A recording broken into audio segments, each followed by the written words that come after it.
Hello everyone, स्वागत है आपका सोनिया टीचिंग क्लासेस में। कैसे हैं आप सब? आई होप अच्छे होंगे। चलिए स्टार्ट करते हैं आज के वीडियो को। आज के इस वीडियो में मैं डिस्कस करने वाली हूँ रीड 2025 के लिए संस्कृत के मोस्ट इम्पॉर्टेंट 30 क्वेश्चन। कितने क्वेश्चन है? 30 क्वेश्चन। यह प्रैक्टिस सेट नंबर 9 है। तो वीडियो बहुत ज़्यादा इम्पॉर्टेंट होने वाली है, वीडियो को अंत तक ज़रूर देखिएगा। फ्रेंड्स, अगर आप लोगों ने इसके पहले के प्रैक्टिस सेट नहीं देखे हैं तो चैनल के प्लेलिस्ट में जाकर देख लीजिए। आपकी तैयारी को बेहतर बनाने के लिए बहुत ही हेल्पफुल होंगे। चलिए बिना देरी के स्टार्ट करते हैं वीडियो को। सबसे पहला क्वेश्चन है, कः विकल्पा अत्र तत्पुरुष समासस्य विकल्पा न। कौन से विकल्प में इनमें से तत्पुरुष समास नहीं है? बताइए। गंगापुत्रः, पद्मनाभः, जनकपुत्री, मेघदूतः। फ्रेंड्स, आप लोग भी आंसर देने की कोशिश करिएगा और आपके 30 में से कितने क्वेश्चन सही होते हैं लास्ट में कमेंट बॉक्स में ज़रूर बताइएगा। इस प्रश्न का सही आंसर है पद्मनाभा। पद्मनाभा में तत्पुरुष समास नहीं है। इसमें कौन सा समास है? इसमें बहुव्रीहि समास है। कौन सा समास है? बहुव्रीहि समास है। इसका समास विग्रह होगा पद्मनाभौ, पद्मनाभौ यस्य सः, पद्मनाभौ यस्य सः। ध्यान रखिएगा, समास विग्रह भी आपसे पूछा जा सकता है। तो यहाँ पर हमारा सही आंसर है ऑप्शन बी, पद्मनाभा। इसमें तत्पुरुष समास नहीं है, ध्यान रखिएगा। अगला क्वेश्चन देखिए। एषु का प्रत्यय कर्मवाच्ये भाववाच्ये च न प्रयुज्यते। इनमें से कौन सा प्रत्यय कर्मवाच्य और भाववाच्य में नहीं प्रयोग किया जाता है? अक्तः प्रत्यय, तव्यत् प्रत्यय, अक्तवतु प्रत्यय या अनियर प्रत्यय? बताइए। इनमें से कौन सा प्रत्यय है जो कर्मवाच्य और भाववाच्य में नहीं प्रयोग किया जाता है? तो कौन सा प्रत्यय है? अक्तवतु प्रत्यय। ऑप्शन सी सही आंसर है। अक्तवतु प्रत्यय का प्रयोग केवल कर्तृवाच्य में होता है। किस में होता है? कर्तृवाच्य में अक्तवतु प्रत्यय का प्रयोग होता है। ध्यान रखिएगा, इसका प्रयोग कर्मवाच्य और भाववाच्य में नहीं होता। यहाँ पर सही आंसर है ऑप्शन सी, ध्यान रखिएगा। अगला क्वेश्चन देखिए। लभ धातो विधिलिंग लकारे प्रथम पुरुष बहुवचने रूपम भवति। लभ धातु का विधिलिंग लकार में प्रथम पुरुष बहुवचन में रूप होता है। लभन्ताम, लभेताम, लभेरन या अलभंत। बताइए। लभ धातु का विधिलिंग लकार में प्रथम पुरुष बहुवचन में रूप होता है लभेरन। ऑप्शन सी सही आंसर है। इसका रूप कैसे चलता है समझिए। देखिए, लभेत, लभेताम, लभेरन। लभेरन आ गया ना प्रथम पुरुष बहुवचन में। विधिलिंग लकार में प्रथम पुरुष बहुवचन में लभ धातु का रूप होता है लभेरन। फिर मध्यम पुरुष में होता है लभेथा, लभेयाथाम, लभेध्वम, लभेय, लभेवई, लभेमयी। थोड़ा डिफ़िकल्ट है, आप लोग एक दो बार देखेंगे वीडियो को तो आपको याद हो जाएगा। फ्रेंड्स, अगर आप लोगों को इस वीडियो की पीडीएफ चाहिए तो टेलीग्राम चैनल का लिंक मैंने डिस्क्रिप्शन में दे दिया है, आप लोग वहां पर ज्वाइन हो जाइए, पीडीएफ मिल जाएगी। तो याद रखिएगा, आपसे कुछ भी पूछा जा सकता है। यहाँ पर सही आंसर है ऑप्शन सी। अगला देखिए। 39 इति हिंदी संख्यायाः संस्कृते रूपं भवति। 39, 39, नवविंशतिः, 140। बताइए 39 का इनमें से कौन सा संस्कृत रूप होता है? बताइए कौन सा होता है? 39 का संस्कृत रूप होता है ऑप्शन बी, 140। यानी 40 में एक कम हो गया 39। संस्कृत में ऐसे ही पढ़ा जाता है जिससे आपको याद हो जाएगा। 39 और नवविंशति का होता है 29। क्या होता है? 29 होता है, ध्यान रखिएगा। और 140 का होगा 41। क्या होगा? 41 होगा। तो ध्यान रखिएगा, सभी को आपसे कुछ भी पूछा जा सकता है। यहाँ पर 39 पूछा गया है तो ऑप्शन बी सही आंसर है। अगला देखिए। आशु इत्यस्य पर्यायवाची किम अस्ति। आशु का इनमें से पर्यायवाची कौन सा है? सुलभा, त्वरितम, ध्रुवम, नूनम। बताइए। आशु शब्द का अर्थ होता है शीघ्र, शीघ्र। तो शीघ्र का पर्यायवाची क्या होगा? त्वरित। त्वरित का मतलब भी जल्दी होता है, शीघ्र का मतलब भी जल्दी होगा और आशु का मतलब भी जल्दी होगा। तो ऑप्शन बी यहाँ पर सही आंसर है। आशु का पर्यायवाची होगा त्वरितम। ध्यान रखिएगा। अगला देखिए, ऊर्ध्वम इत्यस्य विरुद्धार्थ पदम किम। ऊर्ध्व का इनमें से विरुद्धार्थ पद यानी विपरीत पद कौन सा है? अधा है, ऊषा है, अर्था है या ऊनम है? बताइए, ऊर्ध्वम का इनमें से विपरीतार्थक पद कौन सा है? तो कौन सा है? ऑप्शन ए अधा है। ऊर्ध्वम का मतलब क्या होता है? ऊपर। तो ऊपर का विपरीत क्या होगा? नीचे। नीचे का संस्कृत शब्द होगा अधः। तो ध्यान रखिएगा, ऊर्ध्वम का अधा हो जाएगा। ऊर्ध्वम का मतलब होता है ऊपर, अधः का नीचे। यहाँ पर विपरीत पूछा गया तो ऑप्शन ए सही आंसर है। अगला देखिए, रायः इति कस्मिन् वचने अस्ति। रायः इनमें से किस वचन में है? एक द्विवचने, बहुवचने, एक वचने या द्विवचनम? बताइए। राया शब्द जो है इनमें से बहुवचन में है। ऑप्शन बी सही आंसर है। इसका रूप कैसे चलता है समझिए। राया पद का मूल पद है रै, जिसका अर्थ होता है धन। यहाँ पर देखिए लिखा है ना, रै शब्द का रूप चलता है कैसे समझिए। रा, रायो, राया। यहाँ पर आ गया ना बहुवचन में, फिर द्वितीय में होगा रायम, रायो, राया। तो इस तरह चलता है। रै का अर्थ होता है धन। यहाँ पर राया पूछा गया है तो बहुवचन होगा। ऑप्शन बी सही आंसर है। अगला देखिए, आशीष इति शब्दस्य लिंगः का। आशीष, आशीष का अर्थ होता है आशीर्वाद। क्या अर्थ होता है? आशीर्वाद, दुआ, ये सब इसके अर्थ होते हैं। दुआ, ध्यान रखिएगा, इसका अर्थ होता है। इस शब्द में लिंग कौन सा है? नपुंसक लिंग, स्त्रीलिंग, पुन स्त्रीलिंग या पुल्लिंग? बताइए कौन सा लिंग है इसमें? इसमें है स्त्रीलिंग। ऑप्शन बी सही आंसर है। आशीष शब्द में लिंग है स्त्रीलिंग। ध्यान रखिएगा। अगला देखिए, अधोदत्तेषु वर्णेषु मूर्धन्या का। निम्नलिखित वर्णों में से मूर्धन्य कौन सा है? सकारा है, शकारा है, बकारा है या सकारा है? बताइए, इनमें से मूर्धन्य वर्ण कौन सा है? तो कौन सा है? ऑप्शन बी इसका सही आंसर होगा, शकार है। इसका सूत्र क्या होता है? यानी मूर्धन्य उच्चारण स्थान से जितने वर्णों का उच्चारण होता है उसके लिए एक सूत्र है। कौन सा सूत्र है? ऋतु रसाणाम मूर्धा। क्या सूत्र है? ऋतु रसाणाम मूर्धा। फ्रेंड्स, अब तक तो आप लोगों को ये याद हो गया होगा। मैंने वीडियो में ही इतनी बार बता दिया है कि आपको याद हो जाए। इनमें कौन कौन से वर्ण आएंगे समझिए। री आएगा, टू से पूरा ट वर्ग आ जाएगा, ट ठ ड ढ अड़ा। रा आएगा और शा आएगा षटकोण वाला। तो इतने वर्णों का उच्चारण स्थान मूर्धा है। यहाँ पर हमसे शकार ही पूछा गया है। ऑप्शन बी सही आंसर है। अगला देखिए, स्पर्श वर्णा के।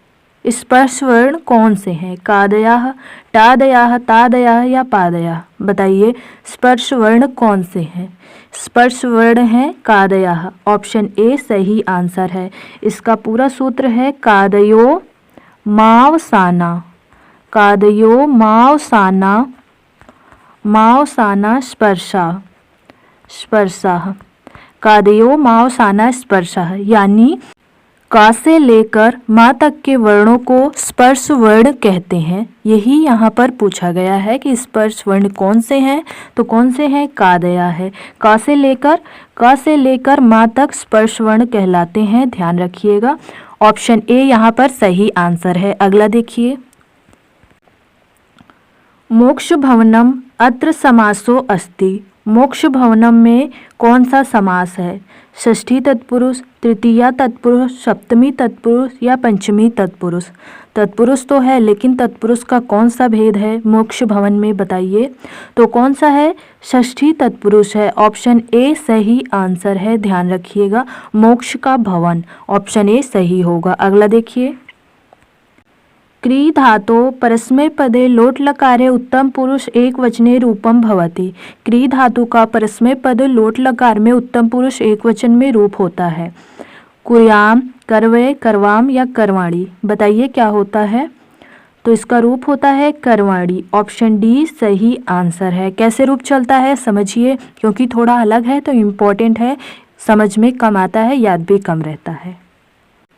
करोतु, कुरतात, कुरताम, कुर्वन्तु, कुरुः, कुरतात, कुरुतम, कुरुत, करवाणी, करवाओ, करवाम। तो यहाँ पर उत्तम पुरुष एक वचन का पूछा गया है, तो करवाणी आ गया ना उत्तम पुरुष एक वचन में, ध्यान रखिएगा, इम्पोर्टेंट है। अगला देखिए, गांगाः इति पदे प्रत्ययो अस्ति, अप, अच, अण, इय।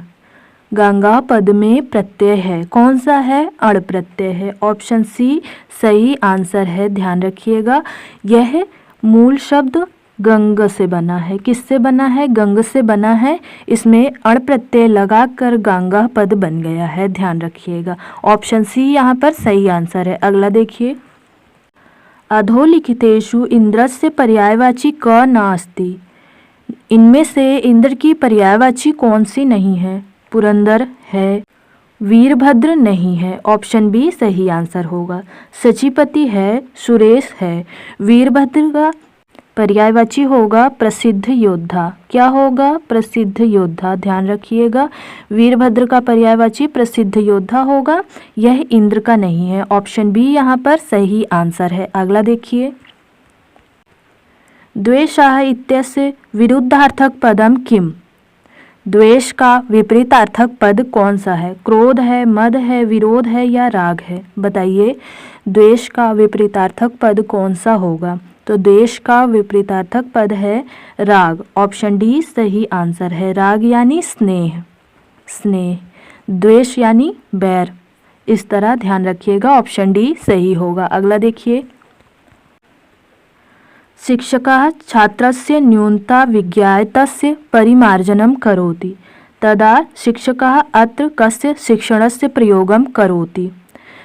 शिक्षक छात्र की कमियों को जानकर उसका परिमार्जन करता है। न्यूनता यानी कमी, परिमार्जन यानी सुधार करता है। तब शिक्षक इनमें से किस शिक्षण का प्रयोग करता है? बताइए, निदानात्मक शिक्षणस्य, उपचारात्मक शिक्षणस्य, उभयो यानी ए और बी दोनों, सूक्ष्म शिक्षणस्य। बताइए, शिक्षक छात्र की कमियों को जानने के लिए किसका परिमार्जन करता है? तब शिक्षक इनमें से किस शिक्षण विधि का प्रयोग करेगा? तो किस शिक्षण विधि का प्रयोग करेगा? दोनों का। ऑप्शन सी सही आंसर है। कमियों को जानेगा, उसके बाद उसका उपचार करेगा। जानने के लिए निदानात्मक शिक्षण का प्रयोग करेगा और उसके बाद उसे सुधारने के लिए उपचारात्मक शिक्षण का प्रयोग करेगा। तो इसलिए ऑप्शन सी सही होगा, ध्यान रखिएगा। अगला देखिए, सर्वे अध्यापकाः छात्रस्य व्यवहारम् आचरणम् अध्ययनच परीक्षाय स्वस्वाभाविकम् अंकरूपेण लिखन्ति। छात्र सर्वदा अध्यापकस्य निरीक्षणे भवति। अस्यां प्रक्रियां छात्रस्य मूल्यांकनं भवति।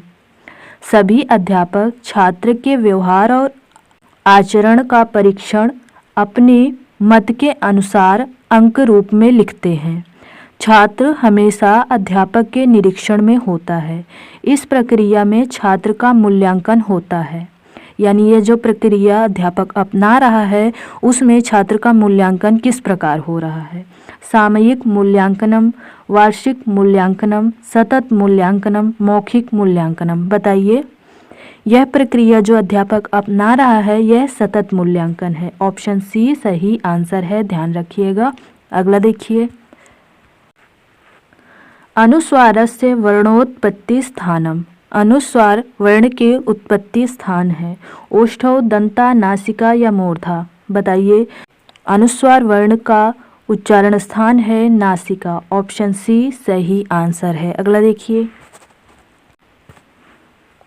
लिखित परीक्षायां प्रश्नाः सन्ति निबंधात्मका, लघुत्तरात्मका, वस्तुनिष्ठ प्रश्नाः सर्वे। लिखित परीक्षा के प्रश्न हैं, कौन कौन से हैं? निबंधात्मक भी है, लघुत्तरात्मक भी है, वस्तुनिष्ठ भी हैं, सभी हैं, यानी सभी लिखित परीक्षा के प्रश्न हैं। ऑप्शन डी सही आंसर है। अगला देखिए, निम्नांकितेषु अनुवादस्य प्रकारा नास्ति। निम्नांकित में से अनुवाद का प्रकार नहीं है। चित्रानुवाद, अक्षरशः अनुवाद, तथ्यानुवाद या छायानुवाद। बताइए इनमें से कौन सा अनुवाद का प्रकार नहीं है। तो इनमें से अनुवाद का प्रकार नहीं है चित्रानुवाद। ऑप्शन ए सही आंसर है। तथ्यानुवाद जो है यह अनुवाद का सर्वश्रेष्ठ प्रकार है। आपसे क्वेश्चन पूछा जा सकता है कि अनुवाद का सर्वश्रेष्ठ प्रकार कौन सा है, तो तथ्यानुवाद है, ध्यान रखिएगा। छायानुवाद को भावानुवाद भी कहते हैं, इसका दूसरा नाम भावानुवाद है, ध्यान रखिएगा। कभी कभी दूसरा नाम भी दे दिया जाता है। तथ्यानुवाद अनुवाद का सर्वश्रेष्ठ प्रकार है। इनमें से अनुवाद का प्रकार नहीं है चित्रानुवाद। ऑप्शन ए सही आंसर है। अगला देखिए, गृह कार्य से मुख्य उद्देश्य अस्ति।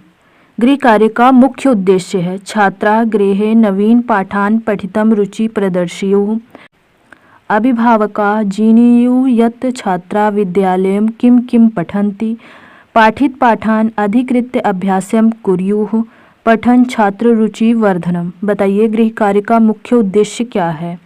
तो गृह कार्य का मुख्य उद्देश्य है पढ़े हुए पाठ को अधिक से अधिक अभ्यास करना। ऑप्शन सी यहाँ पर सही आंसर है। गृह कार्य का मुख्य उद्देश्य है पढ़े हुए पाठ का अधिक से अधिक अभ्यास करना। अगला देखिए, भाषण कौशल मूल्यांकन अर्थम अनिवार्यम। भाषण कौशल में मूल्यांकन का अनिवार्य अर्थ है संभाषणम, निरंतर श्रवणम, संवाद लेखनम या भावानुगुणम पाठ्यवस्तुना विश्लेषणम। बताइए भाषण कौशल में मूल्यांकन का अनिवार्य अर्थ है संभाषण। ऑप्शन ए सही आंसर है, ध्यान रखिएगा। संभाषण यानी समान भाषण। ऑप्शन ए सही होगा। अगला देखिए, वाचन संदर्भ संचय कौशलेन अभिप्राया अस्ति। टिप्पणी स्वीकरणम, विश्लेषणम, व्याख्यानम या टिप्पण निर्माणम। वाचन के संदर्भ में संचय कौशल से अभिप्राय है। तो क्या अभिप्राय है संचय कौशल से? टिप्पण निर्माण। ऑप्शन डी सही आंसर है, यानी टिप्पणियों का निर्माण करना, यह संचय कौशल का अभिप्राय है, ध्यान रखिएगा। अगला देखिए, को अहम इत्यस्य संधि विच्छेदम कुरुत। को अहम का इनमें से संधि विच्छेद करिए, कौन सा सही है? को प्लस हम, कह प्लस अहम, कह प्लस अहम, को प्लस अहम। बताइए इनमें से कौन सा इसका सही संधि विच्छेद होगा। इसका सही संधि विच्छेद है बी और सी दोनों। बी और सी दोनों, यहाँ पर थोड़ी सी टाइपिंग मिस्टेक हो गई है, दोनों सही होगा। का प्लस अहम दोनों में है तो दोनों सही है। इसमें संधि कौन सी है? पूर्व रूप संधि है। कौन सी संधि है? पूर्व रूप संधि है, ध्यान रखिएगा। यह भी स्वर संधि का भेद है, पूर्व रूप संधि, ध्यान रखिएगा। ऑप्शन बी सी यहाँ पर सही होगा। अगला देखिए, कक्षा अभिनय रीतौ या प्रक्रिया भवति स वर्तते। कक्षा अभिनय रीति में जो प्रक्रिया होती है वह है बालकाः नाटक पत्राणाम अभिनयम कुर्वन्ति, शिक्षका कथाया पत्रानुसारं व्याख्या करोति, प्रेक्षागृहे नाटकस्य प्रस्तुतिं ददति छात्रा, एषु एका न वर्तते। कक्षा अभिनय रीति की जो प्रक्रिया होती है वह है शिक्षका कथा या पत्रानुसारम व्याख्या करोति। ऑप्शन बी सही आंसर है, यानी शिक्षक कथा को पात्र के अनुसार व्याख्यायित करता है, ध्यान रखिएगा। कक्षा अभिनय रीति की जो प्रक्रिया होती है वह है शिक्षक कथा को पत्र के अनुसार व्याख्यायित करता है। ऑप्शन बी सही होगा। अगला देखिए, 1621 इति संख्याम शब्दे लिखित। 1621 संख्या को संस्कृत में लिखिए। 1/20 1/20 1/20 1/20 बताइए कौन सा सही आंसर है। इसका सही आंसर है ऑप्शन ए 1/20 1621 का संस्कृत शब्द होगा। ऑप्शन ए सही है। सी में देखिए सिर्फ एक अनुस्वार का डिफरेंस है, बाकी दोनों एक ही जैसे हैं, ध्यान रखिएगा। 1/20 ही होगा। ऑप्शन ए सही आंसर है 1621 का। अगला देखिए, लिपि विज्ञानेन सह संबद्ध कौशलानि स्तः। लिपि विज्ञान से संबंधित कौशल है कौन सा? श्रवणम है, भाषणम है, भाषणम लेखनम है, पठनम है, भाषणम है, पठनम है, लेखनम है। बताइए लिपि विज्ञान से संबंधित कौशल कौन सा है? तो कौन सा है? पठनम लेखनम है। ऑप्शन डी सही आंसर है। लिपि विज्ञान से संबंधित है पठनम लेखनम।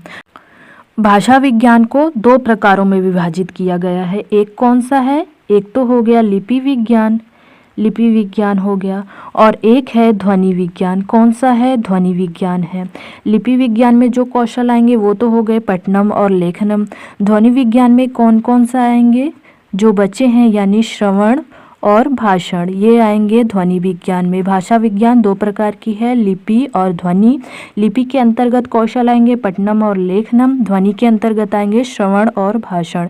यहाँ पर लिपि विज्ञान पूछा गया है तो ऑप्शन डी सही आंसर होगा। अगला देखिए, लेखन कौशलस्य वृद्धिर्भवति। लेखन कौशल की वृद्धि होती है पत्र लेखन से, गीत श्रवण से, सूत्र कंठस्थीकरण से या शुद्ध उच्चारण से। अब लेखन कौशल है तो यहाँ पर पत्र लेखन से ही वृद्धि होगी। ऑप्शन ए सही आंसर है। अगला देखिए, मौखिकाभिव्यक्ताम अपेक्षित बिंदौ भवति। बलाघात स्वराघाता सुस्वरता गति सर्वे। मौखिक अभिव्यक्ति में अपेक्षित बिंदु होते हैं तो क्या होते हैं? सभी होते हैं। ऑप्शन डी सही आंसर है। बलाघात स्वराघात भी होगा, सुस्वरता भी होगा, गति भी होगी, ये सब मौखिक अभिव्यक्ति के बिंदु हैं, ध्यान रखिएगा। अगला देखिए, संस्कृत भाषाया शिक्षणे मौखिकाभिव्यक्ते यत् साधनम वर्तते। संस्कृत भाषा शिक्षण में मौखिक अभिव्यक्ति का साधन है चर्चा परिचर्चा, कथा कथनम, कविता या पाठकरणम, उपर्युक्तानि सर्वाणि। बताइए, संस्कृत भाषा शिक्षण में मौखिक अभिव्यक्ति के साधन हैं, सभी हैं। चर्चा परिचर्चा भी है, कथा कथन भी है, कविता का पाठ करना भी है, तो ऑप्शन डी सही आंसर होगा। उपर्युक्त सभी हैं, ध्यान रखिएगा। अगला देखिए, अंतस्थ वर्णा के, यह आप लोगों के लिए अभ्यास प्रश्न है। प्रश्न बहुत ही आसान है, इसका आंसर आप लोग कमेंट सेक्शन में ज़रूर दीजिएगा। इनमें से कौन से अंतस्थ वर्ण है बताइएगा ज़रूर। आपको वीडियो कैसे लगा यह भी बताइएगा। वीडियो पसंद आए तो वीडियो को लाइक कीजिए, अपने दोस्तों के साथ शेयर कीजिए, और ऐसे ही इंटरेस्टिंग वीडियोज़ देखने के लिए चैनल को ज़रूर सब्सक्राइब कीजिए। थैंक यू फ्रेंड्स, मिलते हैं नेक्स्ट वीडियो में।